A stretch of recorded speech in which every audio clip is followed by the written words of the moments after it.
What is going on, everybody? Happy Saturday. Hope you're doing well. Hope you're all ready for Game 7 of the World Series tonight in Toronto, where the Jays are going to be facing the Dodgers for everything, right? And I don't know if you guys have noticed, and I got my partner in crime, Jonathan, with me here too. Jonathan, what's happening, my man? How are you? Good. Been looking for this chat for a couple of weeks now. Well, likewise, man. And guys, we're going to go over the Rule 5 draft, okay? One of the most important things this offseason is the Rule 5 draft because there are certain people that need to be put on the 40-man to protect them from the Rule 5 draft. And the Yankees are the most poached team in the Rule 5 draft, despite a lot of criticisms about the farm system, right? We have a lot of people that teams are interested in. That's why we get poked all the time in the Rule 5. So that's the last day of the winter meetings, which is going to be December 11th. So, but we've got free agency. Before that, we've got some other things, options, and so on and so forth. And that's going to be part of the 40-man roster. So, with that said, shout out to the chat, and we'll get your questions if you have something afterward. But Jonathan and I are going to break this stuff down. Okay, I'm going to put the 40-man roster on the screen for you. Okay, let's get this on the screen. Let's see it here. Okay, so just some names here to look for. Okay, Michael Arias, David Bednar, our closer. Jake Bird, we traded from at the trade deadline. Paul Blackburn, he's going to be a free agent. Garrett Cole needs to be put on the 40-man. He's not on the 40-man right now because he's on the 60-day IL, as is Jay Cousins. But Jay Cousins is a tender, non-tender option. Okay, Fernando Cruz, Yerry De Los Santos, Camilo Doval, all members of the bullpen. Scott Efros, all members of the bullpen. I saw him training yesterday with Mason Miller at the academy, so that was pretty cool. Max Fried, Luis Hill, Ian Hamilton, a non-tender candidate as well. Brent Hedrick, Tim Hill, Mark Ladder Jr., a non-tender candidate as well. Jonathan Loaizaga. Loaizaga and Hill have team options for 2026. Hill, $3 million. Jonathan Loaizaga, $5 million. So this stuff is going to factor into the 40-man construction as well. Carlos Rodon, JV and Sandridge, Cam Schlittler, Clark Schmidt, also on the 60-day IL, so he's not on the 40-man either. Will Warren, Luke Weaver, Devin Williams, and pending free agents, Weaver and Williams. Alan Winans and Ryan Yarbrough are also an pending free agent. Those are the pitchers, okay? And then we got catchers, J.C. Scar and Austin Wells. Infielders, we've got Jose Caballero, Oswaldo Cabrera, also on the 60-man, so he's 60-day IL, so he's not on the 40-man either. Jazz Chisholm, Paul Goldschmidt, free agent. Ryan McMahon, Ben Rice, Ahmed Rosario, free agent. Braden Shoemake, Yorbit Vivas, Anthony Volpe. And then you got outfielders. Cody Bellinger, Jason Dominguez, Trent Grisham. Bellinger and Grisham are going to be free agents. Aaron Judge and Austin Slater, another free agent. And then DH, Giancarlo Stanton. So, folks, this is the entire 40-man as it stands right now, or what it would look like without once these guys. And these guys are going to come off the 60-day IL. Let me pull this down here for a second. Let's get this down. Once the guys, and again, right after the World Series, the teams have to make a decision as to who to bring back players from the 60-day IL. So they're automatically going to be put on the 40-man roster, right? So, but upon looking at this list, Jonathan, who do you see? And I'll put it back up here. Who do you see from this group here? I see Michael Arias potential being and again, folks, 40-man roster too. You're either protecting them from the Rule 5 draft, or there's some guys here that the Yankees might trade this offseason too. And if they're traded, they're taking off the 40-man roster as well. So there's a bunch of folks that we think that should be put on the 40-man and protected from the 40-man. They're not on this right now. Folks that I think that are tradable, and there's going to be a bunch of guys here that are probably going to be non-tendered. So this 40-man roster will look significantly different in a couple of months. So, and we're going to get into that. So, but right back. Go ahead, Jonathan. I can see Hamilton. I think Hamilton will be gone. I think Loaizaga will be gone. I think will have a few non-tenders. I could actually see Scott Efros. He has done nothing. He's off the roster. Yeah, let's pull this back up here. So right here, Michael Arias. Can you see him on the 40-man? Yeah, he's on the first one. He's at the top. Yeah. Can you see him? Can you see him staying? He has a injury. I mean, I think they're probably gonna keep him, but I think there are better pitchers to protect. Yeah, I agree. He has a Uh, big. I agree with Bednar is definitely staying. Bird, probably. you. Uh, Blackburn's a free agent.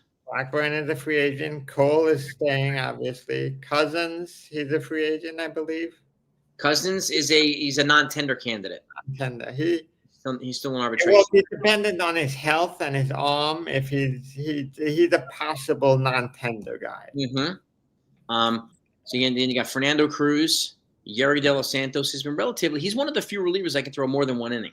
I think they're both staying. Duvall is probably staying also because they trade him with multiple years.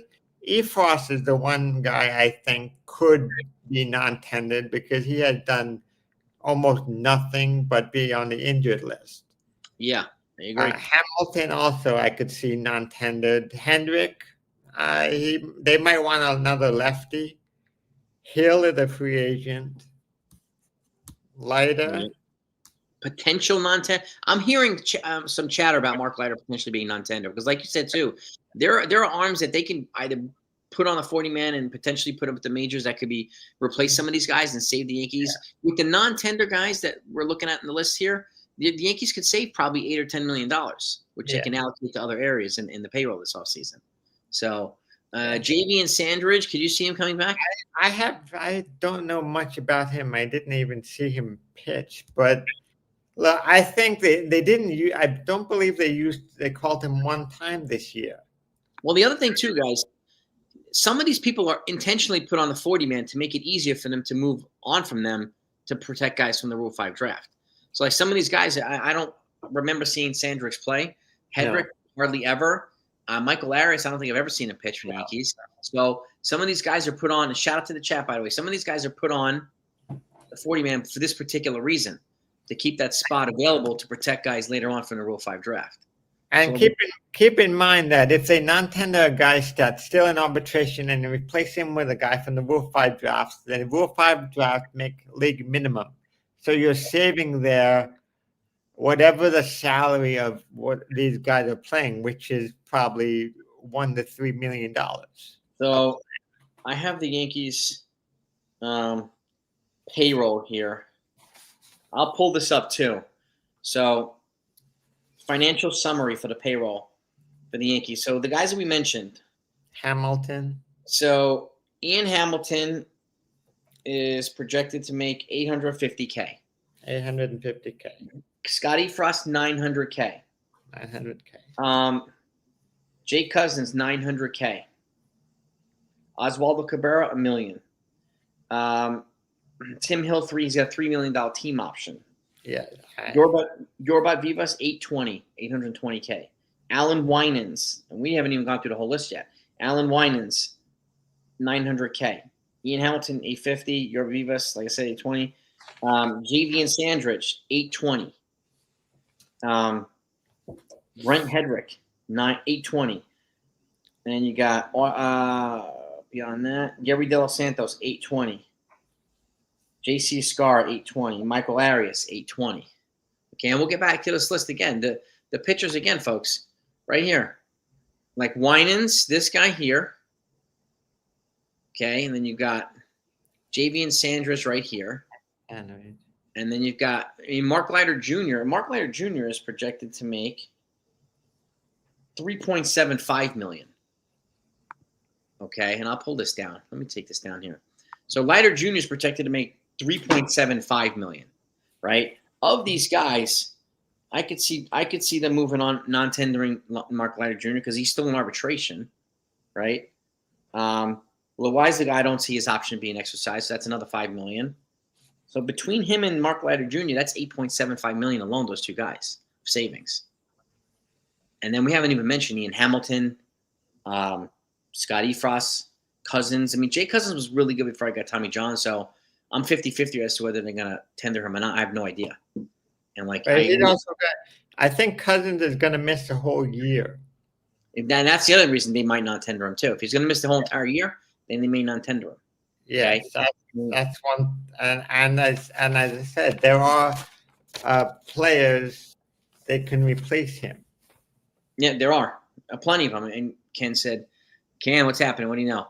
Dev, Sanders is a Tommy Kahnle type pitcher, a lot of breaking pitches, not very accurate. So for that reason, I mean, and it looks like what we're hearing is that the Yankees want to add some velocity arms, right? Guys that throw harder to generate more strikeouts. Okay.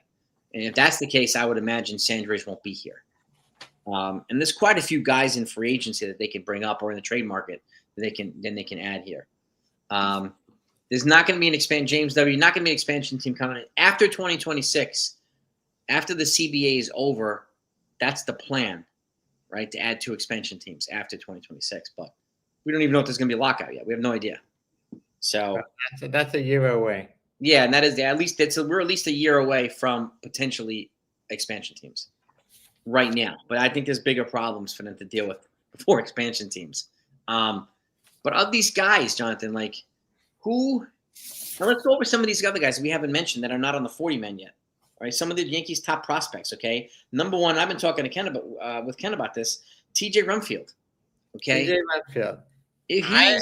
He's in AAA. Just to give you an example, 16 home runs, 87 ribbies, 285 batting average, and 825 OPS, and 500 at bats. He's on my list to protect. So he's and again, like if we're moving on from Paul Goldschmidt, which I think we are. Yeah, T.J. Rumfield is a cheap option that can play first base with solid defense and can hit for contact. Yeah, and again, keep this in mind too.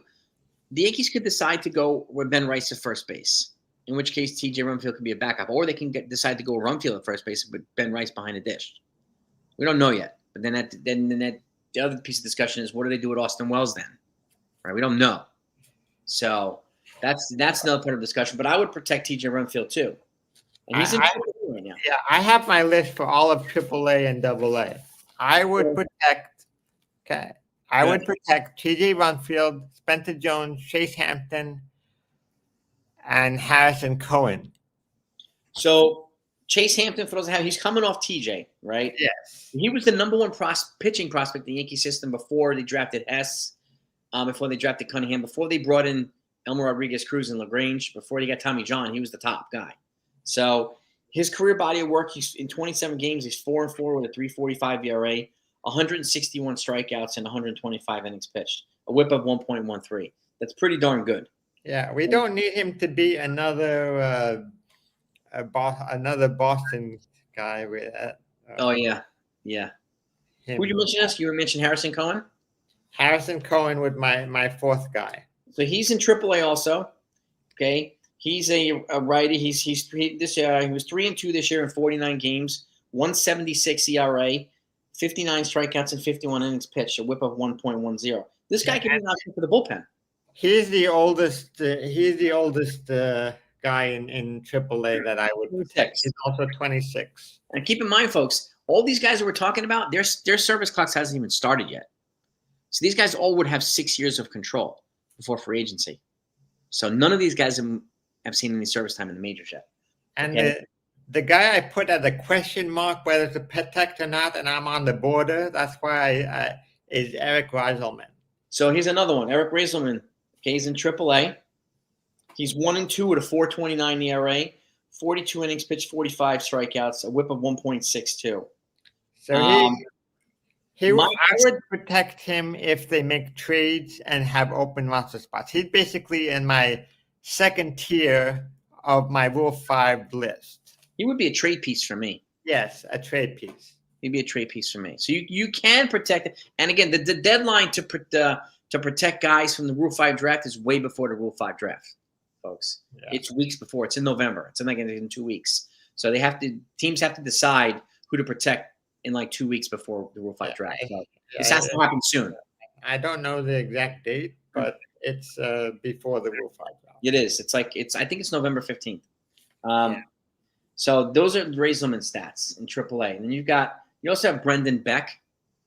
Brendan Beck was my other question mark, where I like him, but I don't know if we have room for him. So if we make a trade, for example, I could either use Beck in the trade or put Beck on the roster after the trade. Well, exactly.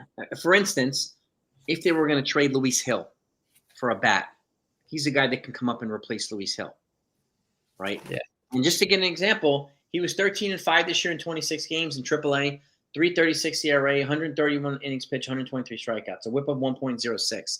A low WHIP around 1 is a good sign for a pitcher. He's 27 years old, but his service clock hasn't started yet either. So, and again, he's another one. And then we've got go ahead. I have my AA players that are also on this list. Well, I got one more AAA player that I haven't mentioned yet. Okay. Elmo Rodriguez Cruz. Isn't he? Oh, he's on AA in my list here. He got promoted to AAA at the end of the season. I probably printed this before his. Okay. Well, he's definitely a must protect. Yes, he's a must protect. I'm protecting him. Between AA and AAA this year, he was 11-8 with a 2.58 ERA, 150 innings pitched, 176 strikeouts, and a WHIP of 1.07. He's 22 years old, and this guy throws up upwards of 100, 102 miles an hour. This guy's got a big arm. So then you got. Go ahead. The other players along Elmo Rodriguez Cruz is the only guaranteed. Well, because my list says he's still in AA, I'm going to just put him in AA for now for this conversation. Elmo Rodriguez Cruz is my lock on the roster with Will Bryant, Jay Sevilla, and Indigo Diaz as my possible backup. Meaning, those three. If those three guys have a roster spot available, I am protecting them. Okay. Will Bryan, I don't have his exact numbers, but when I did this list, I had them all in front of me, and I put question marks. And of the guy Jonathan mentioned, Jay Savina, he's in AA. Yeah. He's an outfielder. Okay. He's 22 years old. He batted 260 this year with 11 home runs and 45 ribbies, 5 steals, and 791 OPS. So he could be a solid. I think it would be a trade piece because I do just me personally, I value Dylan Lewis in front of him, and as well as Brandon Jones in the outfield. So he to me would be a trade piece. And they're also not the bleeding outfielders, so Dylan Lewis doesn't need to be on the 40-man for another 2 years. Yep, and that's the other part, folks. You have to have about 5. You have to be 5 years in, draft for 5 years, sign 5 years in order to be eligible for the Rule 5. So, and it depends on what age they sign you at as well. So Jay Savina, and then we've got Henry Lalani. I'm not going to protect him from the Rule 5 draft personally. He's 21 years old. Okay, the only way and people talk about him as a CC Sabathia type. The only way he reminds me of CC Sabathia is because of his size. He's a lefty. He's 6'8". Okay. 211. He's a big lefty, but he's had trouble staying healthy, and he's only at single A, and he's been here for like 3 years already. Okay, his entire body of work, 44 games, 6-8, 365 ribby, 365 ERA, 143 innings pitched, 160 strikeouts, but his WHIP is 1.26. He hasn't shown me enough, at least, to protect him from Rule 5. I mean, what's your take on that, Jonathan? I actually had Lalani as being protected, but I could actually see, due to his history, him being a trade piece, along with Alan Facundo. What do you know about him? Well, Alan Facundo last year, he had an injury-ridden season. That's why you don't know much about him. But when he was healthy, he was in 10 games, 9 starts, 1-1 with a 1.85 ERA and 39 innings, 45 strikeouts. So he's one of the guys like injury guys who, in the back end, nobody knows about him because he played only 8 starts. But I think he could be a sleeper pick in the Rule 5 draft just because he pitched well, but you're flipping a coin because he's been injured all year. And to your point as well, if I can add something, and Blaze's point too, when's the last time the Yankees have claimed somebody in the Rule 5? I think it was maybe 3 years ago. I remember Darryl Rasner in like 2011. Rasner. And there was one other guy probably a few years ago. Also, T.J. Rumsfeld is I think was a Rule 5 or minor league free agent. Are any of these guys that are on our Blue Jays roster right now, these back end of the lineup hitters, are any of these guys Rule 5 finds? I don't know. I don't know much about the Blue Jays roster. I don't know. Dan, that's just to Blaze's point too. Like the Jays, like Jays found role players. Yeah, I just don't know if they found them from the Rule 5. That I have no idea. I think the majority of Jays have been free agent signings or from their Trade market. trades free agents and minor league system. Yep. Under the radar. A lot of these guys are under the radar. Like all these guys. One thing to remember, in the history of the Rule 5 draft, there has only been one player that went to a Hall of Fame. Who's that? That was Roberto Clemente. The Rule 5? Yes. Roberto Clemente was a Rule 5 pick from the Padres to the Pirates. Interesting. And he's the only Rule 5 draft in history to make it to the Hall of Fame. Other guys like the Twins players. What the big Twins guy who used to kill us all the time? Justin Morneau? Justin Morneau? No. The pitcher, the stud pitcher. Yohan Santana? Santana was the Rule 5 guy also. And Blaze just put out the last notable pick before Myers was Josh Phelps. I remember Josh Phelps. Josh Phelps. Power hitter, bat, a first base catcher from the Orioles. I remember him. Yeah. I do remember him. The notable guys that the Yankees missed out, Rule 5 was, again, the Boston guy and the other pitcher that they lost in that same Rule 5 draft. Yep. Whitlock was that. Whitlock.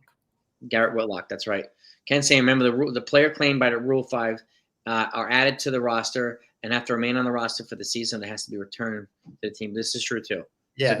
Thank you. If that's another point, if the Rule 5, if a player is not on the roster the whole year, they have to return for 50% of the price. I believe in order to claim a Rule 5 draft, you have to pay the team $50,000, and if you want to return him, they have to pay you $25,000. Yep. These are all kind of under the radar, but important points that nobody really talks about. So, yeah. But again, it's like the Yankees have been relatively inactive claiming people under Rule 5. No, but they're definitely active in getting their athletes cleaned off the Rule 5. So, well, as you know, the Yankees farm system had been one of the most poached systems over the last 4 years, with the exception of last year. Yeah, and that's a testament to the strength of the system. I don't really care what the 28 ranking from whoever said is ranked 28th, but the Yankees system is stronger than people think it is. Yeah, I mean, I have that information right here. Yeah, I mean, what else? Anything on that list you want to share, Jonathan, that you think is valuable? Well, the other guy I didn't mention was a guy named Sean Herman. He is an interesting, I believe he's an interesting starting pitcher who could be he's very likely not going to be traded because the Yankees just have too many players, but he's someone who could have a solid major league career. He's in single A? I believe so. 22-year-old right-handed pitcher. He's in 37. Well, this year he's 37 games. He was 2-1 with a 3.17 ERA, 45 Ks, 59 innings pitched. He's got a career whip of 133, which is in line with 131 this past year. So he could be I don't think his numbers are well enough for him to be protected, but I think he could be a solid bullpen piece at some point. But I think we just have too many guys in front of him to protect him.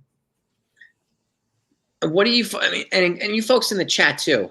Along with Angel Benitez. Angel Benitez. CW is saying Yankees need to go to Dodgers route instead of trying to build through the farm system. What do you mean? Just sign everybody and anybody and trade for everybody? Well, the Yankees do not want to furlough. What's that? Defer contracts. Defer contract. They don't want to defer contract. That's the reason. And the reason why what you mentioned, the Yankees still are paying the stadium. Once that stadium is done being paid off, I think we're going to see the Yankees flex their financial muscles more. I would, and keep in mind too. One question I would ask Hal and Cashman would be if there was no luxury tax penalty, if you weren't giving out so much in revenue sharing, and if the penalties weren't on the teams that's spending, right, all this extra penalties you have to pay, would you still be in favor of a salary cap? Well, that's the whole purpose. I'm in favor of a salary floor, not a cap. I think it's unfair, and this is the one rule that I would love to use to make the most. If you receive salary cap money, not salary cap Revenue money, sharing. revenue sharing money, you have to invest it in your team. And if you do not reinvest it in your team, you have to forfeit it back to the team that gave it to you. That is the one rule that when they started making all those rules, that is the one rule that they should have put in at the very beginning. You have to use it or you have to forfeit it. Yep. And if you don't use it, if they're not going to make you forfeit the money, then you have to forfeit your top 2 draft picks to the team. Yeah. You have to forfeit your top draft pick. It has to be that way. Why? Here's the other thing I hate. I don't like that the fact that a team that is willing to invest in their team gets penalized 10 spots in the draft. Yep. And has to pay. I mean, think about the Yankees, their payroll. They were at what, 305 this year, but they're paying like $70 million in luxury tax penalties. So they go from 305 to like 375 just because they're over the Cohen threshold. Yeah. So, and as much as we want to talk about them being like the Dodgers, the thing with the Dodgers, I mean, one of their owners is the Guggenheim Group, right? They manage $400 billion in assets. $400 billion, not with an M, with a B. So they can do when you're owned by venture capital and private equity, you can do whatever you want. And there's one reason why they can defer $1 billion in contracts. And Ken, I have a reason for that. I can answer your question. All of the other sports, the 3 main sports, I believe, have television sharing revenue. And baseball did not. You talking about Ken's point? Yes. Ken's question. Put this up. Ken was every major sport has a salary cap. What makes MLB the exception? That's they all have TV. They all share revenue from the television. They all make additional revenue, not just from what you when you buy a ticket to the stadium, but from all the television. And what has a more powerful union in the entire world than MLB Players Association? And MLB Players Union also is probably the most powerful. That's one thing the owners hate more than anything. Yep. I mean, and also remember the union have to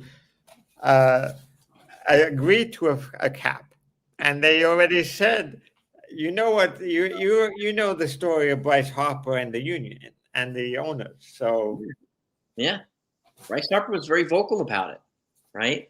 And keep in mind too, like with basketball, they've capped now. They don't cap the salary; they cap the amount of years you can get. Like you can get, I think it's a 5-year supermax. I think it's called, but it's like it's like 80 million. There's some ridiculous number.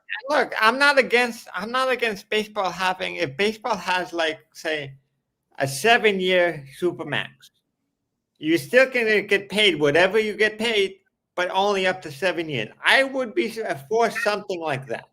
I do not like these 14-year deals or the 11-year deals. I think maybe you have a 7-year max cap with whatever amount of money you pay. You can still get paid $300 million over 7 years. Yeah. And in football, what do you have, like 90 guys on the roster? Something like that? I think it's 60 or 65. Ridiculous number. It's really hard to pay 90 players. So, and in football, you can get a $100 million contract, but only half it's guaranteed. Right? So, and you could front. Yeah, baseball's contracts are also 100% guaranteed. 100%, every cent, every day, every month, every year. So, which is crazy. So that's one of the things is a problem when it comes to the CBA, right? Because they're always butting heads. The owners don't want. This is the other list. I think I'm blocked by my filter. But this is the other list I wanted to mention. Go ahead. This is the hit for the Yankees, their hit plus. I don't know what that stat really means, but 101.2. Swing decision, 102.1. Contact percentage, 97.9. That's 28th in all of baseball in contact percentage. Zone contact percentage, 97.6. That's also toward the bottom in all baseball. And what have we been preaching forever now, Jonathan? The need for more contact hitters, right? More contact back. And this list, they have it at the bottom, the bottom 3 in all of baseball. The only ones that are at the top in the top 5 was exit velocity. They're at 101.6. That's a top 5 number. And barrel rate percentage, which those numbers don't even really make you win a game.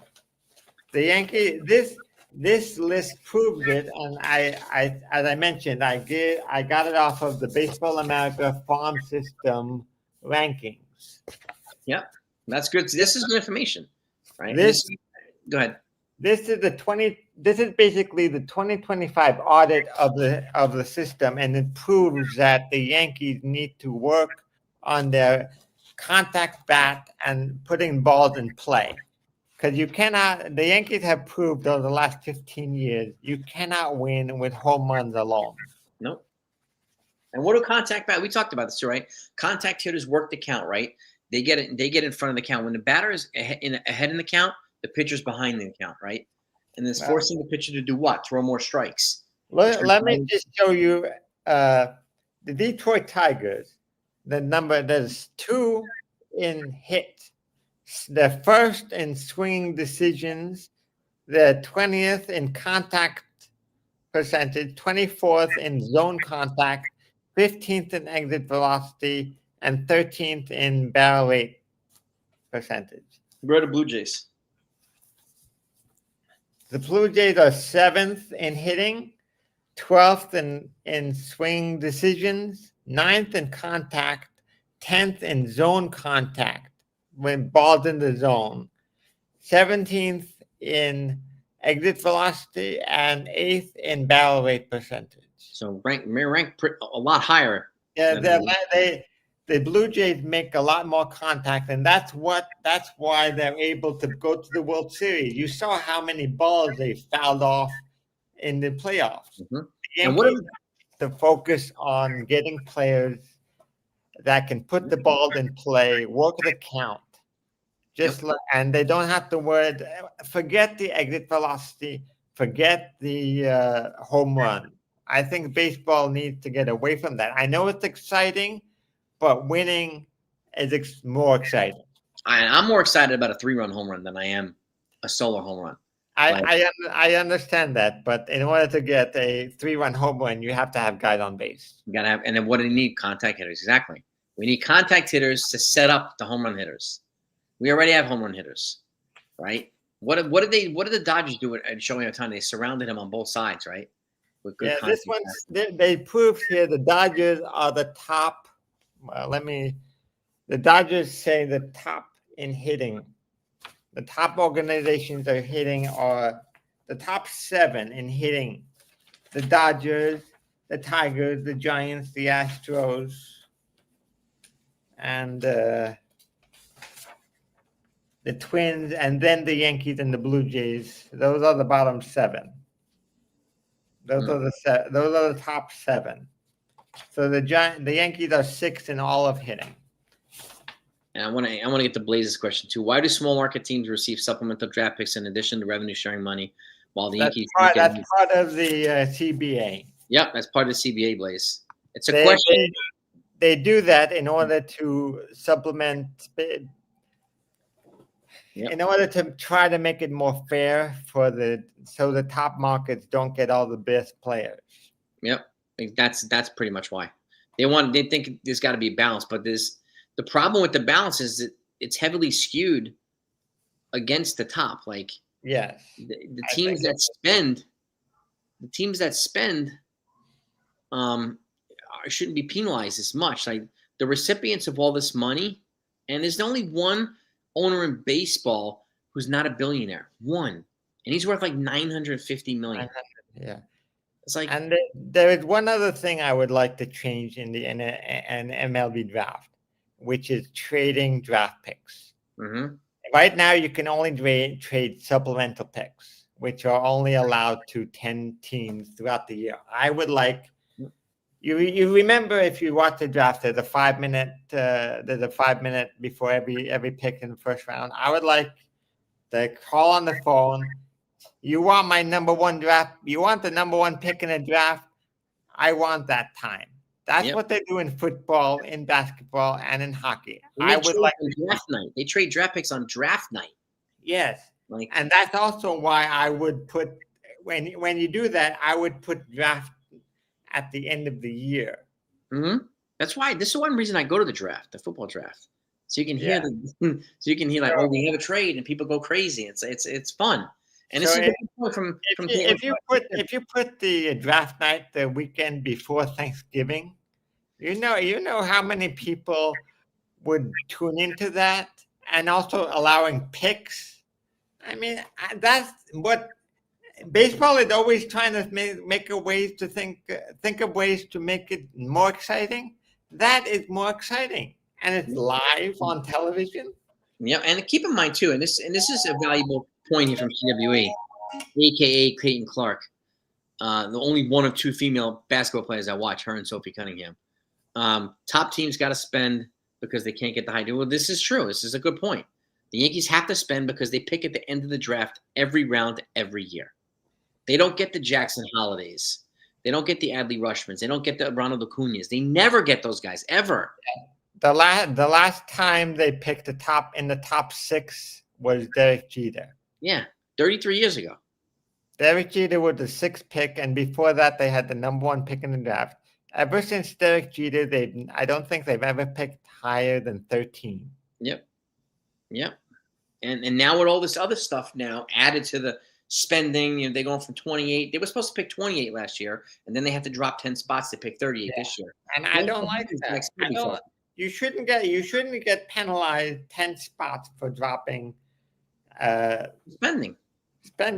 Yeah. No, that goes against the players. And look, and understand, I understand there's talking from other people, but over the course of a player's contract or playing career, they only have about 10. If they're a great player, they have maybe between 5 and 20 years to make good money.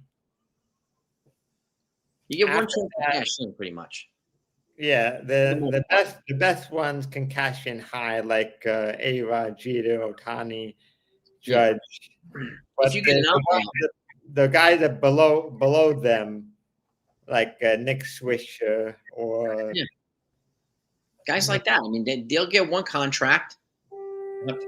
They have to sustain a good contract, sustain a career, and hopefully get a second contract, right? So if you're lucky, but like guys like Juan Soto, they're putting forth a Hall of Fame career. He also has an opt-out built into his contract. He can opt out at the age of 30 and go in and try to cash in again. And at that point, he's already made $300 million of his contract. So like, he can probably go try to get another, which he'll probably do because he's represented by Scott Boras. So this is what Pete Alonso is going to do, right? This is what Cody Bellinger is going to do. All of them are represented by Scott Boras. He's notorious for putting in opt-outs in contracts right around the age of 30. Yeah. He's famous. Well, that's another reason why players. Look, that's. I think I lost my train of thought. No, it's a part of the lifespan of a baseball player, right? The career shelf life, and they do this with this very reason, because the shelf life of a baseball player is longer than a basketball player, is longer than way longer than a football player. Do you hear the trivia question? Do you know who was the first baseball player to make $100,000 in 1 year? 100,000? Babe Ruth? No, in 1 year. I know the first player to make $1 million was Nolan Ryan. Yeah, 100,000. 100,000? Was it a Yankee? Yes. Mickey Mantle? No. Joe DiMaggio? Yes. Look Joe at that. DiMaggio was the first baseball player. I believe it was in 1949. And back then, they only signed. They didn't sign long. They didn't sign contracts. You signed with a team, and you negotiated every year for your contract. And he And was the first guy. he also fought in the wars, like Yes. Ted Williams. These guys went away for wars for years and came back and then came right back to MVP again. Like, And they also had jobs in yeah, the yeah, working in steel mills and driving taxis and bowling alleys. bowling alleys. Yeah, construction. Like these guys did all that stuff. These guys don't do that now because they don't need to. No. They've got chefs, they've got personal trainers, masseuses, they've got everything. Those guys didn't have any of this stuff. They have to work a second job. No. And this is, well, to Ken's point too.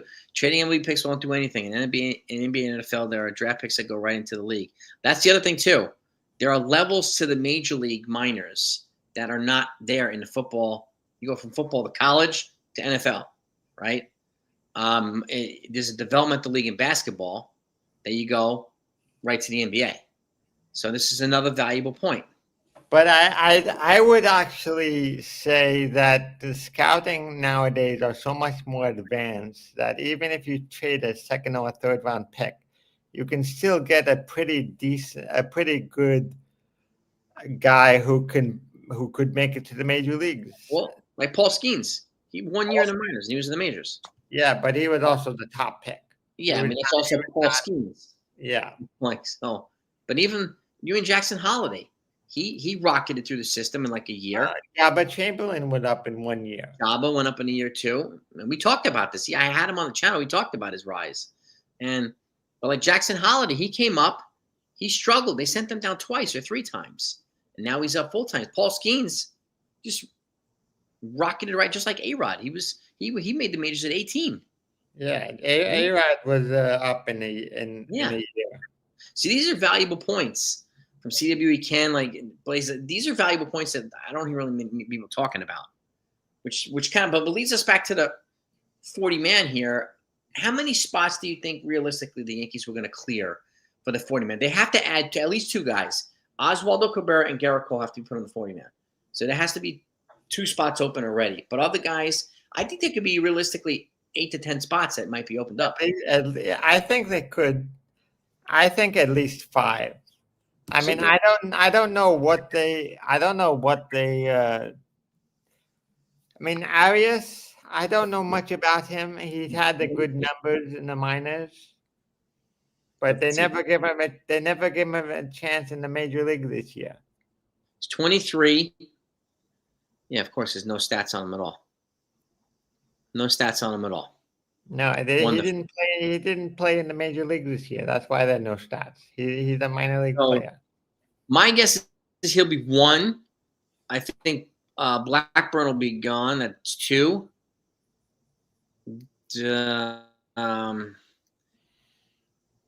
Efrost maybe 3. Hamilton 4. Hedrick I'm 50-50 on right now. Let's keep him in there for now, unless they trade for or sign a lefty. Tim Hill a free agent. Tim Hill's got a team option for $3 million, which I do think they'll pick up. Yeah. Leiter is a non-tender. I think he'll get non-tendered also. Loiza guy, I think is on his way out. I don't see him. I think he's on too. So what's that? 5 now? Yeah. Sandridge, I think, is 6. Williams. 7, 8. Winans probably 9. Yarborough 10. They got Mick Goldschmidt 11. Vivas 12. Braden Shoemaker I think is gone. Medrozari, I can see him coming back. Yorba Vivas I think is gone. Slater I don't think is coming back. And Grisham and Bellinger. Grisham too. So we're looking at upwards of 14. Yeah, 13, 14 guys that are not going to be on here. In December.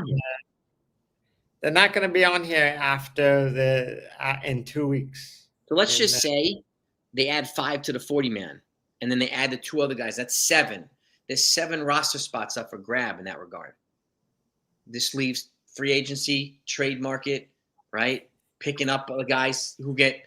Well, that's exactly where you have this list of Yeah, players. yeah. And then we don't know who's going to get non-tendered from other teams. Yeah. I Right? don't think I don't think I ever mentioned the high A guys from Gilbert and Jeffrey Gilbert and Matt Keating. What about him? What do you know about him? Those guys they're both in high A. They're both 24 years old, and they're both Rule 5 the draft. Well, I don't know if they're in high A anymore. How old are they? 24? They're 24. Jeffrey Gilbert. And they're still in high A, 24? They were in high A when I made this list. Remember, this list is 2 months old. The Rule 5, I don't know. I have to look at their stats. What are their names again?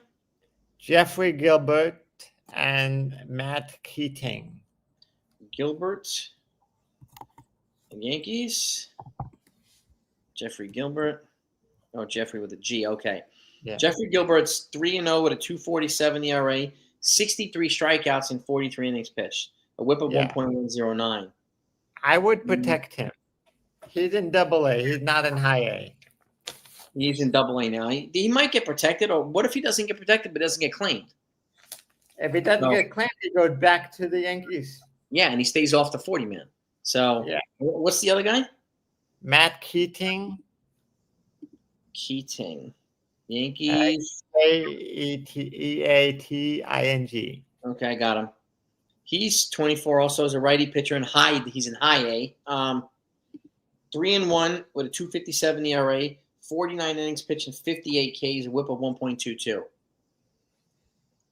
My guess is they might pick the other guy. Yeah, this guy is still in high A. He's 24 years old. Well, that's the thing too. They're 24 and they're still in high A. There's a chance they might get let go because he threw 34 games this year. He's thrown 115 games already. So he's clearly been here for 3 or 4 years, and he's only in high A. So yeah, they were both drafted in 2022. Okay, and Jeffrey Gilbert say he's only been 2 years here. He got drafted. Well, he got drafted in 2022 also. 11 in the 11th round. Did I mention Edison Duran? Edison Duran? Yeah, he's also was in high A this year. Edison Duran, Yankees. Edinson with an N. Okay, he's in AAA. He's a catcher. 13 at bats. 308 batting average. There's really not much of a sample size for him, but he has a career OPS of 836. So he's another guy who he's a very short guy. My guess is they won't protect him. No. But JC Escar. Well, JC Escar's already he's already at 26. Spencer Jones. I would only trade Spencer Jones if I'm getting a top-notch pitcher. Yeah, he's only going to get traded for like Skubal or Skeens. Skubal or Skeens. That's who I would. I would have made that trade last year for Skubal if it was available. You mentioned that it may have been available, but the Tigers wanted more than Jones. Tigers wanted more. Yeah. The Yankees have a history of holding on to the prospect, but sometimes it's good to just realize you have enough players. You drafted a hell of a lot of shortstops last year. I believe it was 6. Yep. So you have to either trade them or they will be. If you don't trade them, they will be Rule 5 eligible. That's the whole purpose. Yeah, exactly. So as long as you have guys who are Rule 5 eligible, and you think they're not going to be on your roster, I would find a way to trade them. And if they're progressing well, but they're blocked by at the upper levels of the system, then you try to trade them also. And right? I wouldn't be against, and this is something that very rarely happens. I wouldn't be against trading them for future compensation draft picks. No, not at all. But it very rarely happens. If you let them walk or get picked in a Rule 5, you get nothing in return. You get money. For something, you get something in return. So a compensation draft pick can turn into something, right? So we just Or you can also trade them for international signing money. yeah, and international signing money too, which the Yankees are always using. So they're already linked to the number one Juan Diasagen from the Dominican Republic, also a shortstop. So And he will be signed on January 15th. That's yep. when that's the first day. Yep, they're linked to the number one international free agent this year. So they have a hell of a lot of shortstops. Yep. They can't use them all. And this international money that they get, they cannot use on Japanese players. Just so you know, there has to be on Latin American players. You cannot use them in the posting system and for the KBO in Korea. Japanese players are a different system.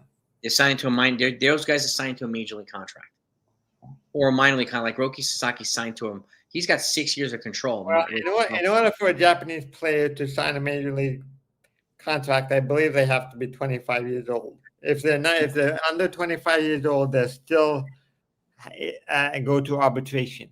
Yep, and there has to be, there have to be special. Like Shohei Ohtani got posted before he was 25, but they had to make an exception for him to get him, and then they paid a significant posting fee. The Angels did, but an exception has to be made by the team in Japan in order to get posted before 25.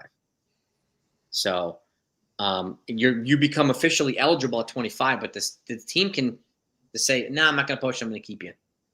Like we're still waiting. There's a Tatsuya Amai is a right-handed pitcher from Japan, 27-year-old pitcher. We're still waiting to hear from the team whether they're actually going to post him or not. We're hearing that they are, but they haven't made it official yet. The other guy we've been talking about, Kazuma Okamoto, the contact bat, they are posting him. And do you see a realistic them Yankees even going after him? Okamoto, I do, yeah.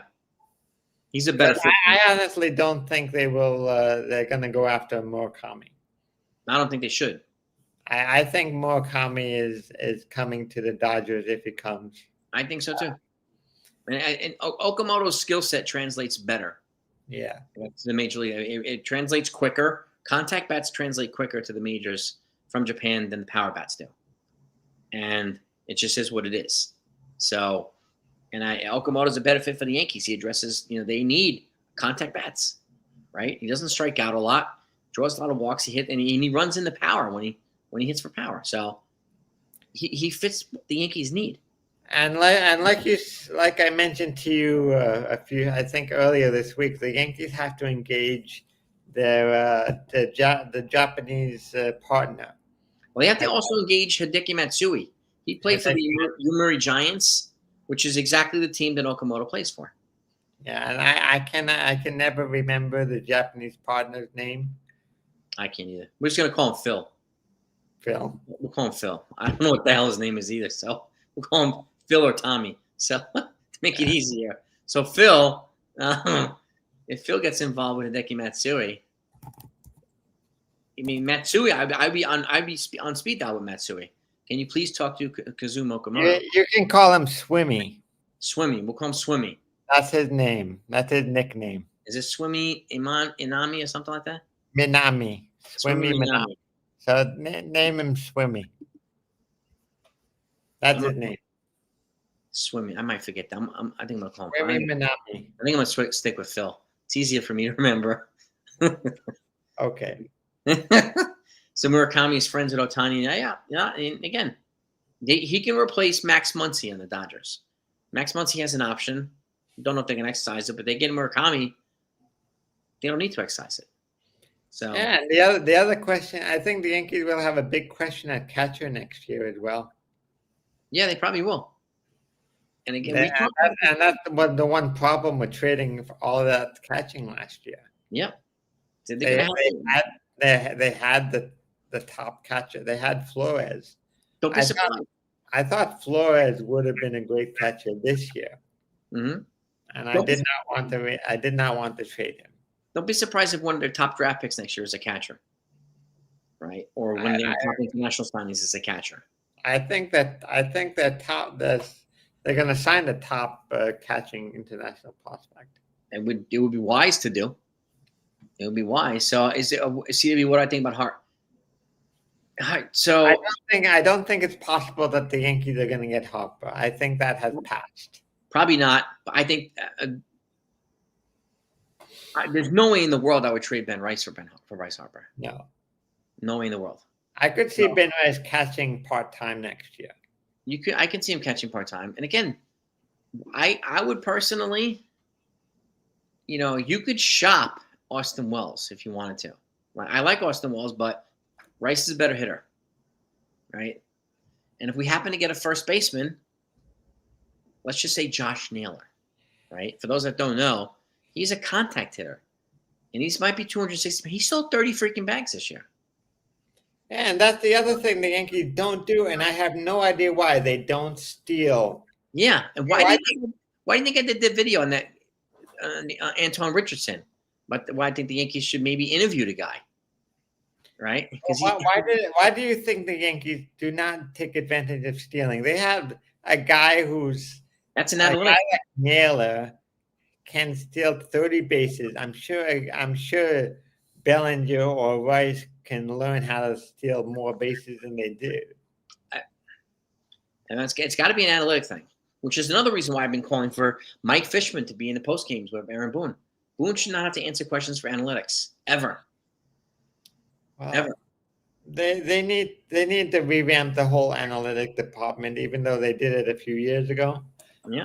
I think it's destroying it's damaging their team, and it's hurt their team for the last 15 years. It's definitely setting them back. Well, they're not evolving to the new game that other teams are doing. They're not evolving the same. And that's another reason why I wouldn't mind having a new GM. I think there has to be a new GM that can adapt to the way they play this year. This GM, Brian Cashman, has been with the organization since 1986. He might not be up to date with the change. His contract ends after this year. It ends the same time the CBA ends. So I could see Cashman going out on top, right? Or going to another role, being promoted somewhere, and then bringing a different GM with a different approach. I could see that happen. I can't see them firing Cashman. I see Cashman leaving on his own terms. So, that's one way I could see Cashman. Ken, I really do not see Harper coming to the Yankees. That ship has sailed. But yeah, we would be paying for decline years in his contract, even though he missed a month this year with a wrist injury. That's probably why his stats were down.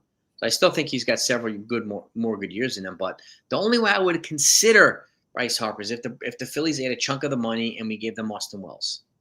And I moved Rice to catcher, and then we tried to sign JT Realmuto to platoon Ben Rice to catcher. Get off of Cashman back here, limited by the owner. Yes.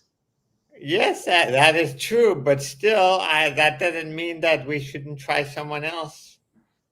My guess, if I had to guess, is he'll probably go out on his own terms next year when his contract's up. That'd be if I had to guess. Aside from that, I'm not going to speculate on. There's too many people that speculate in this time all the time. There's channels that pride themselves on fire Boone, fire Cashman, like 5 times a week. So those channels are mostly propaganda. They're just opinions. Yeah, they are. Both you and I try to give facts out. I try to share my facts. I even do my own free agent with all the facts here. Yeah, we try to use logic. I'm doing what I can, but at the same time, there has to be some accountability at the top. It probably will. And the other thing is, if you don't realize, Boone is the longest manager in Yankee history to not win a World Series. I mean, I don't really think that's enough to fire him, though. No, not. But Boone, there's never been a Yankee manager that's been with the Yankees for more than 5 years and never win a World Series. Until Boone. And I don't know if Cashman will retire. I think he'll move up to an advisory role, something like that. If he's still going to make millions a year, CWE, what's the point of retiring? Right? If that's just my take. But I don't know. I don't work for the Yankees. They don't pay me. This is just our fan opinion. We're all fans here. We came here to discuss what is the best, who are the best players for the Yankees to protect in the Rule 5 draft. Yeah, and if I had to give my list, it would be Elmer Rodriguez Cruz, Carlos LaGrange, right? And did we mention? We did mention Carlos LaGrange. Yeah. T.J. Winfield, Chase Hampton, and those 4 guys at least. But I would, a couple of guys I would consider beyond that. Those are my must. Those are my must be on the 40 man. Harrison Cohen. Harrison Cohen. Harrison Cohen. I have Henry Lalane. I wouldn't mind keeping him. I would keep Brendan Beck. Brendan Beck. I like him. I think he's a good. I think I would go 6 guys. Harrison Cohen, Brendan Beck, Chase Hampton, Spencer Jones. Spencer Jones. Actually, 7 guys. Elmer Rodriguez, Cruz, Carlos LaGrange, and T.J. Rumfield. So 7 guys. Okay. 7 guys. Yeah, that's a good list. I like that list. I think that's probably that's beyond that. I'm not sure the Yankees will do that. No, I think those are the top guys, and those guys are all on the front page. Yeah. They're all in double or triple A. Yeah, and this is one reason I don't see the point in comparing Aaron Boone to Joe Torre. Joe Torre is the Hall of Fame roster. The only other guy that I might add to that list is Eric Rieselman. Rieselman, maybe. Maybe, but I think Rieselman is likely a trade piece. Could be a trade piece. I think Henry Lalane is a trade piece too. Because to Ken's point too, I don't think he can stick on a major league roster for an entire season. He'd be optioned out way too many times. He'd run out of options because he wouldn't be playing at the major league level. So what's the point of having him on 40? And also remember, all these players that we were naming, they all can be in trades. We can get someone better to help the team next year. So we have all these players that are not only Rule 5 eligible, but they're trade pieces. Yeah. And there are teams that love young pitching. Yeah. They go cheap. So if you trade a Lalane in a deal for, let's say it's Skeens, part of a Skeens deal, Lalane or Lagrange, maybe in 2 years you find Lalane pitching just as well as Skeens, and you're like, maybe that was I like the trade now, but if Cashman brings Devin Williams back, if he brought him back, I don't think he's going to close. I don't think Williams is coming back. I don't think he's coming back either. I'm 50-50 on giving him a QO. Personally, I would not. No. I think he'll take it. And a qualifying offer, for those who don't know, a qualifying offer is a 1-year contract. For $22 million this year. That's $22 million, and you can only get it once in your career. Once in your career, yeah. Yep. So that's why Cody Bellinger's not getting it, because he already got it with the Cubs. The only guy I think that may get it is Grisham. I think Grisham could get a QO. I think he will, personally. Beyond that, I can't think of anybody else. I think Weaver's probably, if they're gonna, I could see them trying to bring back Weaver, but I could see them going after other guys.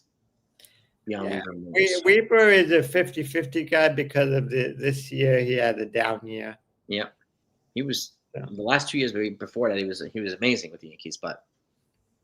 But again, that had to be. I think that was an undisclosed injury that he pitched through, and that's another thing that the Yankees have hurt their team. They've been pitching players that have injuries instead of giving them a short IL stint.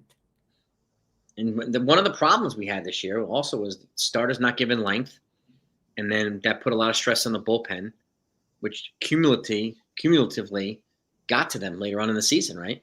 So, which is why I can't push enough the importance of long relief. That's why Yarbrough is so valuable, Blackburn's so valuable, because they can throw multiple innings. And some of these young guys can possibly be a long reliever. instead of a starter. Yep. So long relievers are generally converted starters.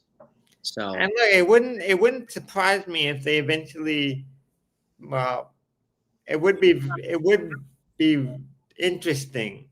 Let's put it this way: if they put uh, Lewis Hill as a long reliever rather than a starter, or even Clark Schmidt. Clark Schmidt as well, Yeah. I don't because know. they both have injury histories, and going in the starting rotation may be too much stress on their arms. Well, let me ask you a question. Of this 40-man roster, would you be shocked if they move on from any certain player? No, I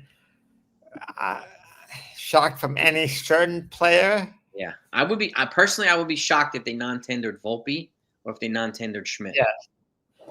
Schmidt and Volpe, I would be shocked if they non-tendered both of them. But And folks, just so you don't know, maybe I would be shocked if they non-tendered Fernando Cruz. yeah, they'd be crazy to do that because he's got like They'd be 3 years. crazy. That would be a shocker. Me But too. I mean, I don't know what they do with Camilo Deval. I think they traded him to have him, so I don't think he's going anywhere. I think he and Bird stay. I think they'll be better next year. Brent Hendrick, maybe give him Maybe. maybe non-tender. I don't know. I don't know. I mean, I think they're probably going to non-tender 5 relievers. Yeah, I think Loizaga's gone in free agency. Loizaga. I don't think Winans pitched well enough to stay on the roster. I think he could be non-tendered. Loizaga, Winans, probably Cousins, Efros, Mark Leiter Jr. That's 5 already. Yeah. Blackburn. Blackburn. Well, he's a free agent, so he's not a non-tender guy. What about Jake Bird? Bird, he's got 3 years left. He's not going to get non-tendered. And he's the guy you liked when we got him. He's got a big arm. I think he's going to be. I think he'll be good. He's going to stay. Yeah. So those are the guys. The only other guy that could non-tender is maybe Braden Shoemake. Arias. And again, keep in mind, folks, arbitration is when you can non-tender players, right? And also that's when they get expensive. There's a reason why the Pirates are not trading Paul Skeens yet, because he's still pre-arb. He's not expensive yet. Next year, when he goes arb, he's going to go from what, $800K to like $25 million. Yeah, he's probably going to ask for more than $20 million. He might. Yeah, he'll get the most arbitration money probably in baseball history, right? And that's when the Pirates. I think that currently belongs to Vlad. So I think it's Vlad or Soto, right? Yeah, I believe it's Vlad, but I'm not sure. Didn't one of them get $30 million? Yeah, Soto made, I think, $30 million arbitration. Appreciate you, Ken. Yeah, talking. If anybody's not subscribed to Ken the Ugly Truth, make sure you do that too. Would you consider Bassett in a long play? I wouldn't mind bringing Bassett. I'll ramp up the talking points, Ken. I apologize. Yeah, Chris Bassett could be a good long reliever too. He's been solid in the late end of these games for the Blue Jays. He has. I've noticed that. He has been solid. And he might be a good long reliever. That's a guy. You take him away from the freaking Blue Jays too. So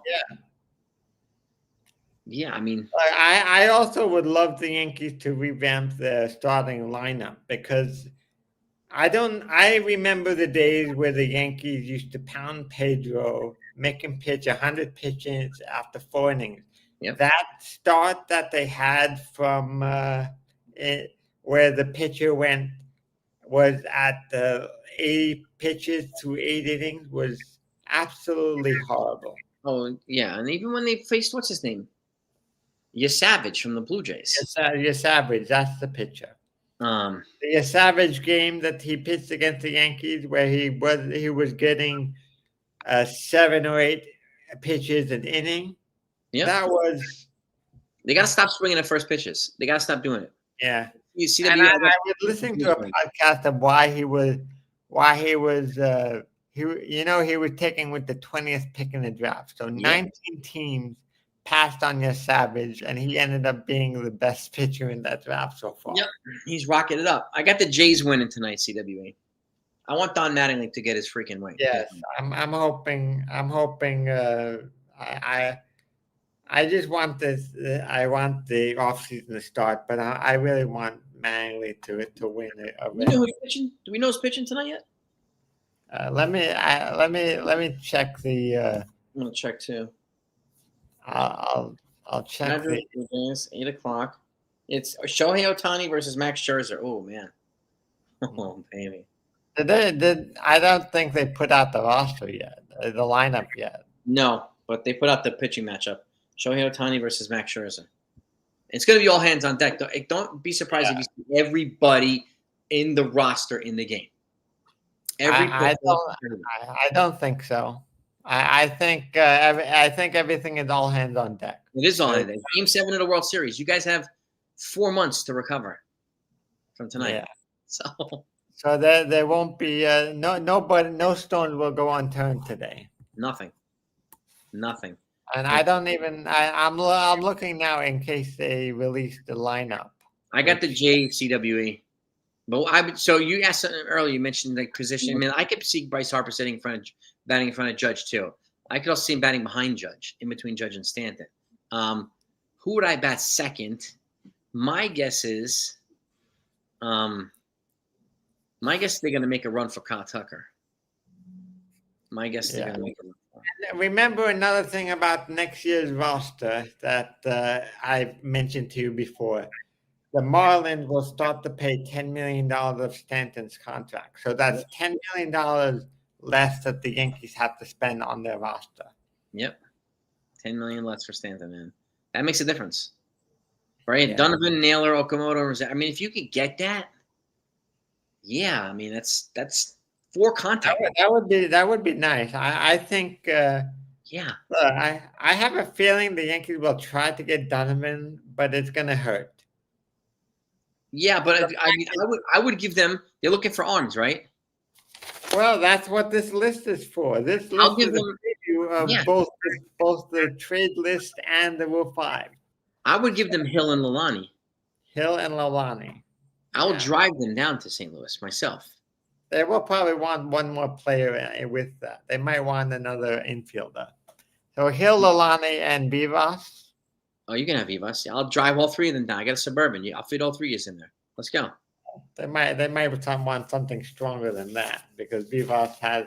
If Vivas showed you, they maybe instead of Vivas, I would give him Jay Savina. I'll give him Oswaldo Cabrera. Because he can replace Donovan immediately. Yeah.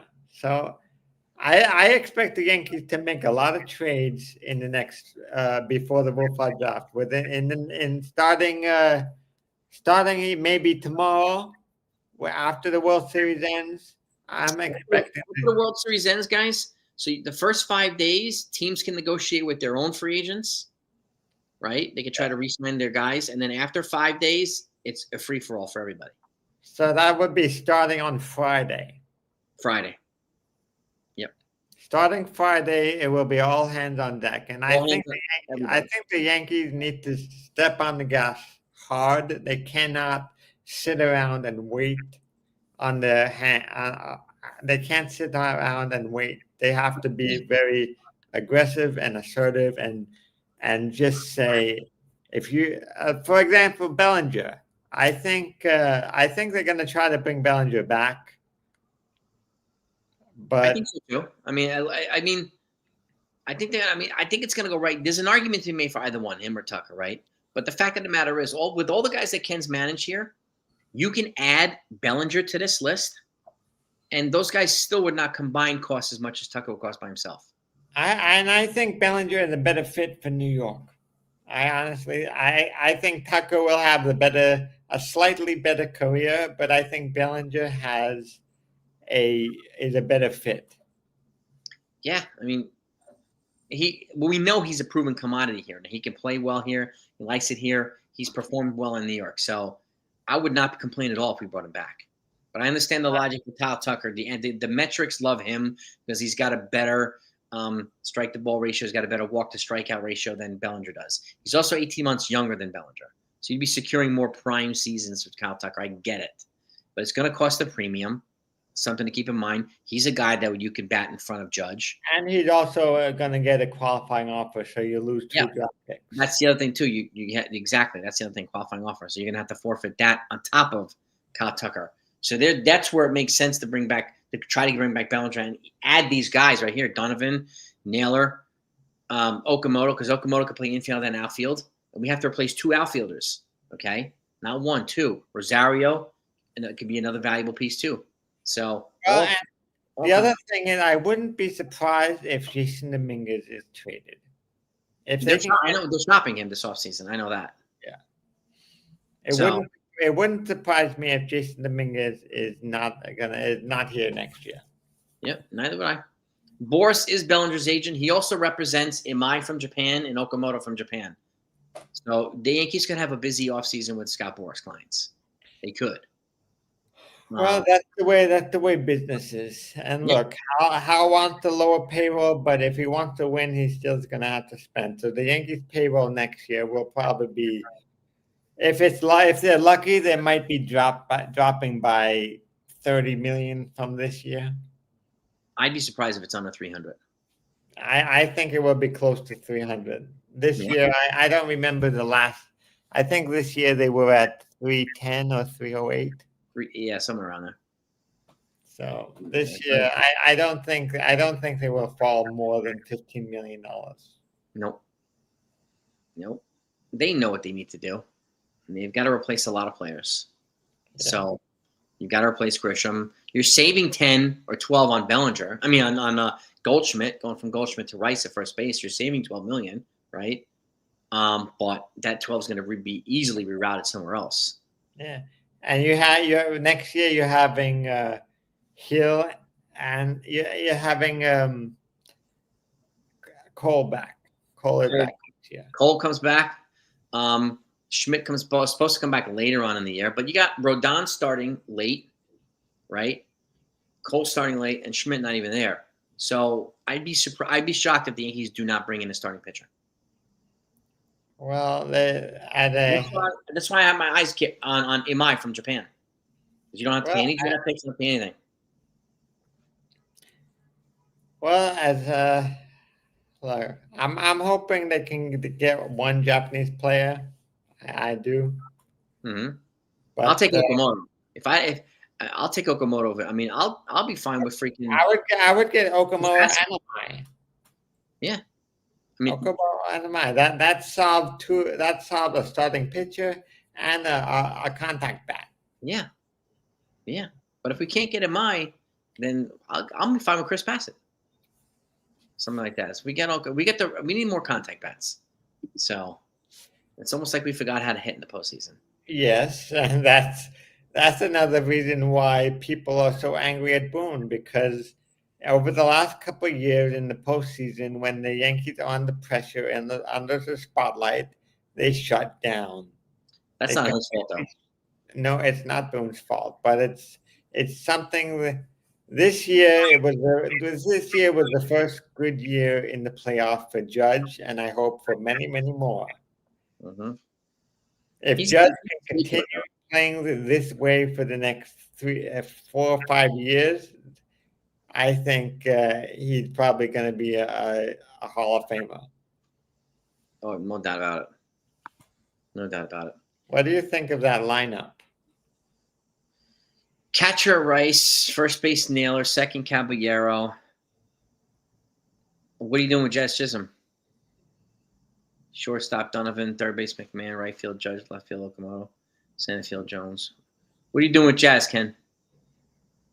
I don't think McMahon's going to get traded. No, I think McMahon is probably the best defensive third baseman they've had since Alex Rodriguez. Yep. He stabilized the entire infield defense. Now, I talked about this the other day. This is where getting somebody who can play the infield from the righty side, because his LPS is 850 against righties, but it's 650 against lefties. So somebody that can come in here and hit lefties, and you can sit him on days where they're lefty pitchers. What do we face lefties? 25% of the time, maybe? Something like that. You can sit him on those days. You can DH him or whatever. Jazz second base outfield. Okay, so you're keeping Jazz. So Caballero at second, Naylor at first. I mean, that's not bad. That's not bad. I mean, you got Donovan and Naylor in there, so I like those two. And Okamoto, you got 3 adds to the lineup. So Yeah. I think if they get Naylor, I'm not sure if they bring back Bellinger. I don't know. I don't know if you need Naylor and Bellinger though.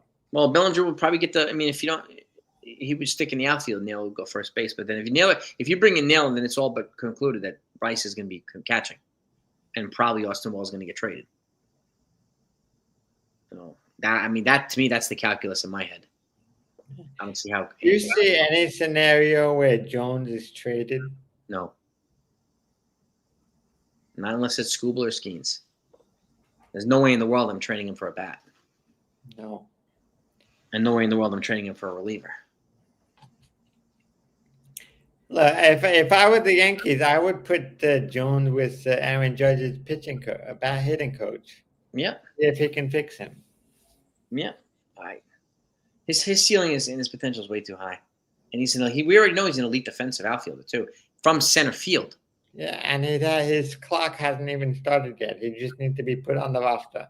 Yeah. And he's not necessarily just a home run or strikeout guy. If you look at his stats, he hits like 25 doubles. He steals 30 bags. So he does a complete thing. Yeah, he strikes out a lot, but again. He's Ellie De La Cruz with more power. Yes, he's Ellie De La Cruz. He reminds me more of Ellie De La Cruz than he does Judge. Well, I agree. Yes, Skubal or Skeens is the only way Jones gets moved. Yes. So. And I think Skeen's wife has a place right here, right in New York City. She tried to buy Babe Ruth's apartment. Yeah. In New York, and she got turned down. I don't know why they turned her down, but I don't know. I don't even know where the heck it is, but it's not far from. I think it's right around the corner from Zabar's. Okay. It's somewhere on the Upper West Side. That's cool. But at the end of the day, I think we're in agreement. Probably 7 guys. I think 7 guys get put on, or 7 guys tops get put on the 40-man to protect from Rule 5. Yes, I think so. And like we talked about earlier, I think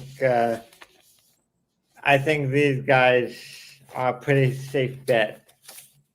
Yeah. But don't be surprised if one of those guys we talked about gets traded, then there will be someone else coming in the Rule 5. Mm-hmm. Yep. So I do expect over the next month for multiple trades. I agree. Yankees need. I think wherever they're going to be, if they're going to be spending in free agency and arms, they're going to trade for bats. If they're going to spend in free agency for bats, then I think they're going to trade for arms. Yeah, and that's exactly what I said during the draft. Remember, here it said the Rule 5 draft takes place December 10th. The day so before. that's just over 5 weeks from today. Yep. So we will see in the next 5 weeks what the Yankees are doing, and I expect them to have multiple trades. Yep. Expect a lot of. Yeah, maybe after December 10th, we can come back and we can discuss what happened in the Rule 5 draft. And we'll also discuss what happened in the winter meetings too, because we don't know what the hell's going to happen in winter meetings. Because now, Hector will be out there reporting live for me, and we'll get live stuff at the winter meeting. So, and we'll know what's going on, and obviously I'll be busy and I'll be live during the winter meetings and every day during it too. So we'll get you, folks. Yeah, and I'm always around if I'm needed. And Jonathan always joins me for a trade deadline too. Yeah, trade deadline is always fun. If I have time during the trade deadline, I always spend the day with you. I enjoy that. This trade deadline was fun because we were like, what? A trade kept happening and happening, and we were like, what the hell is going on here? Yeah, and all the trades are come out like fast and furious in the last hour and after the deadline. Yeah. And I think the deadline was 6:00. And what did they trade for Caballero? Like 550?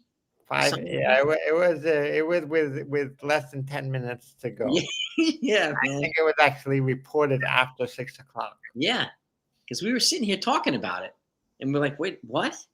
And then they were playing the Rays. He walked across the field, hugged his teammates, and then join the Yankees. He got Yeah. traded mid-game.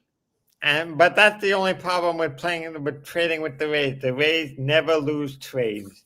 Everybody. I do not even remember one trade the Rays had ever made, at least in the last 10 years, that they've come out on the bottom. I don't know, but then what did we give him? Oh, we gave him Everson Pereira. We gave up Everson Pereira and one minor league player that's supposed to be fast, a very fast outfielder. Okay. Well, I like Caballero, so he's got five more years here too. So I'll take that. Well, it's smart to trade for people you can control because I think they learned their lesson with Soto. Even though they made the World Series, they gave up a ton of pitchers. Yep. And I think going forward, the Yankees will always have both time in mind for the players and control in mind and how much they make. And this is why, and I'll end with this. This is why I'm 50-50 on Skubal, because Skubal's got one more year left. Do you see the Rays trading Sean, what is it? McClanahan. The lefty reliever? That's what Ken is asking. McClanahan is a tough pitch. I wanted him when they drafted. He moved. See the hard-throwing lefty reliever? Yes, he's not a lefty. He wasn't a reliever. I believe he was a starter at least at one point. They may have moved him to relief. If he's got a controllable years left, probably not. But I don't know. But he has a lot of injury history. I mean, if I'm the Yankees, I want to get a reliable arm here. Yeah, I'm not trading within the division. I'm not trading within the East. No. Yeah, and that's why but back to Skubal, like he's going to be free agent. That's where I'm like, no, it might not happen. But the CBA ends, and there's a good chance it might be a lockout. So now's as good a time as any to get an extension done to get this secured before the lockout. But if I'm the Yankees, I'm not even going to try and trade unless I have an extension ready that's going to be really hard to say no to, right? And it has to exceed Cole's number. It has to. Yeah, it's Skubal. I think Skubal will probably get $400 million plus on the open market. He might be 10 years, 400. That's what I think. In the 400 plus. And I would make this first year. I would make this just last year of arbitration, the first year of his contract. Yeah. So I would start paying him $40 million immediately. So that's what I would do. But if we were to get him, but Skubal here would be ridiculous. Skeens is going to be, I don't think he gets traded until earliest next offseason because they have him on the cheap. It doesn't make any sense for them to trade him. Once he gets expensive, that's when they get rid of their players, the Pirates. So, but that's another story for another day. I mean, everybody's going to want Skeens, just like everybody. I think that's going to be the talk of the town for next offseason. Oh, yeah. And we already know that the Tigers are shopping Skubal at this winter meetings. They've already made it clear they're going to. So expect to hear a lot of Skubal chatter in the winter meetings in 5 weeks. Yeah. So, and I wouldn't be surprised if the Yankees want Skubal. I wouldn't be surprised if they demand a guy like Hampton in the trade. Or not Hampton. The guy they had who did they bring up? They started. Cam Sledler. Yeah, I would pass. I mean, I wouldn't trade Sledler after what he did for the Yankees, but maybe only for a guy like Skeens. If I'm trading for Skeens and Sledler has to be in that deal, I would probably do it. Maybe. Because we're replacing a rookie starter with another starter with controllable years. A young starter for a young starter. Yeah. And Skubal? No. You can have Jones or Dominguez. Not both. You can have one. I would prefer it to be Dominguez, but we'll see what they ask for. I'll give you a Bryce Cunningham or a Ben Hess. If you want Will Warren, you can take Will Warren too. And maybe even Lalani.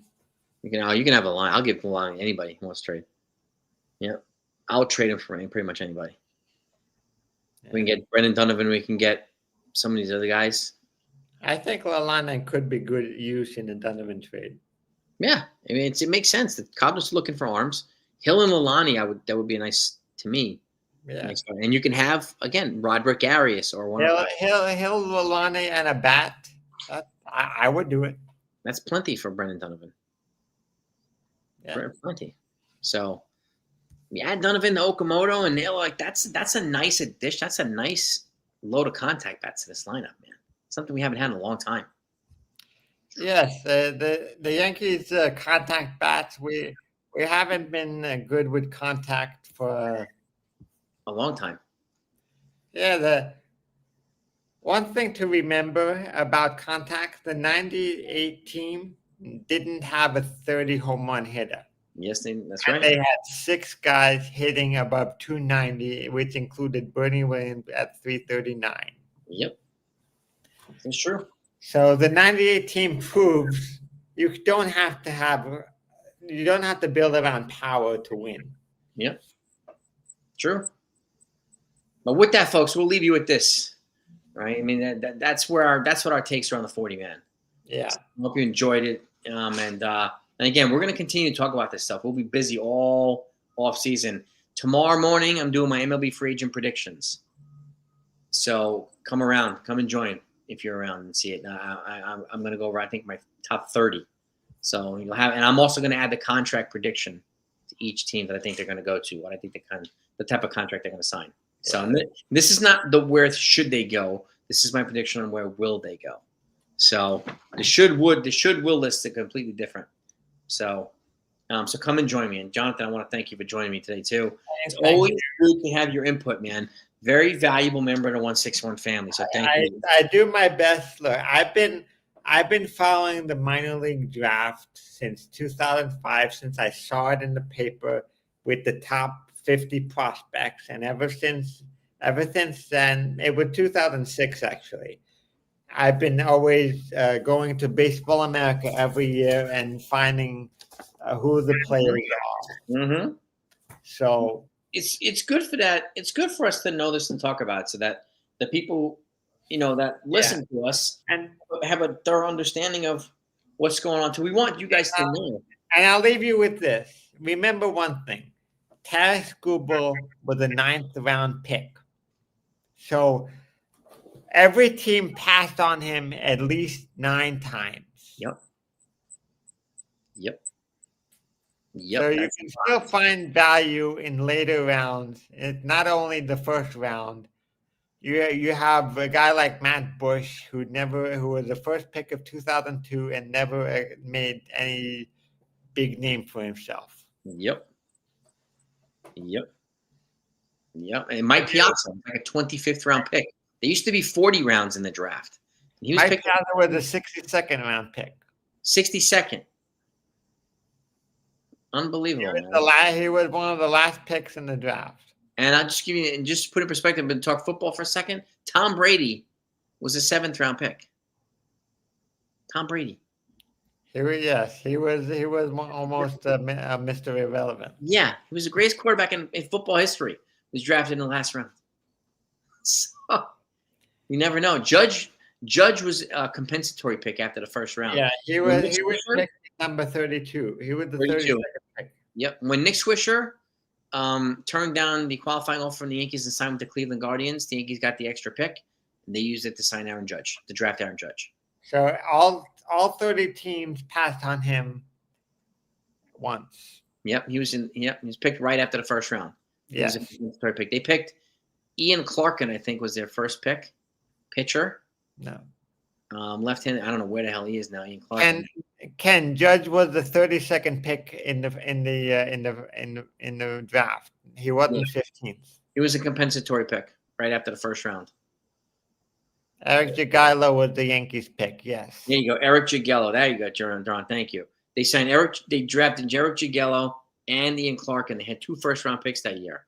And then what do you call it? Then the Judge was drafted right after the first round. Yeah. I remember because I watched that draft. Yeah.